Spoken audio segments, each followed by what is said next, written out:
Kimberly Ellison-Taylor was in town recently for the annual meeting. And Kimberly, I think your story is so fascinating. And you approach kind of CPA work and that from a very different angle. What's the angle that you take? It's about people. And I've been so excited to work with students and our members across the profession. So whether they're in business and industry or public practice, government, education, not-for-profit, or consulting, we are a people-based profession. And so I'm excited and energized by meeting our people. And it's so, I think, different and counterintuitive to what a lot of people think when they hear CPA. They think it's all about math and it's boring and that, it's not something for them. So what's the piece of career advice that you give most often when people in the profession run up against that? It's interesting because one of the things I like to tease is that we couldn't nearly be as boring as people think we are. We are fun. We like to have fun. But more importantly than that, I say as CPAs, we speak the language of business, and we are critical to the foundation of how organizations operate because it's people, process, technology, and resources. And so businesses that aren't paying attention to their efficiency or effectiveness, mergers and acquisitions, new product or supply offerings, they're not going to be around if they're not paying attention. Who else to help them but a CPA and to guide them to increase the competitive advantage?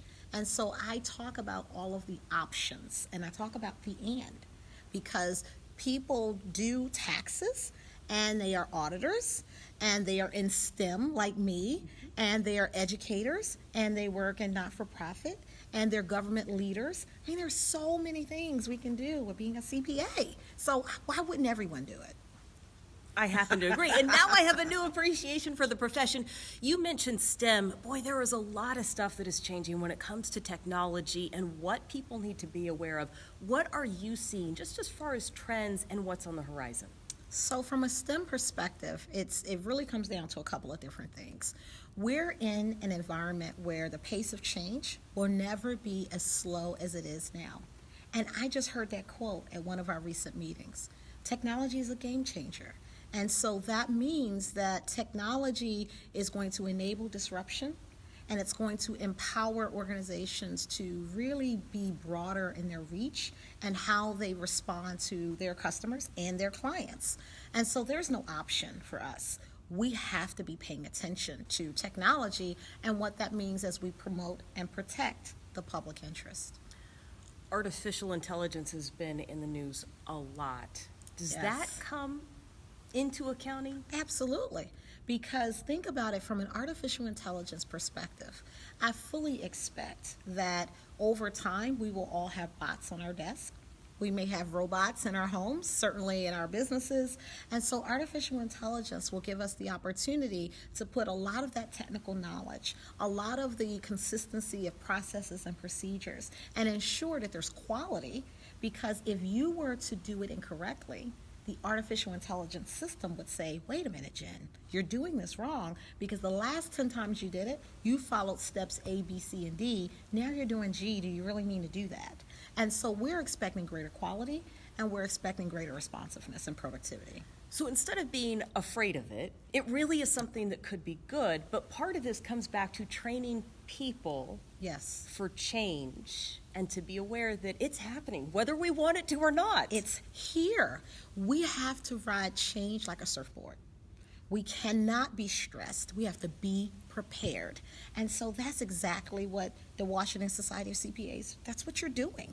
You are actively working in the community to prepare leaders to embrace change. And that's what I think is so exciting. So for a couple of things here, if people are in a leadership role but they feel like they need to step it up, is there a book or a resource that you recommend most often? I would definitely send people who want to know more to the Washington Society of CPAs website.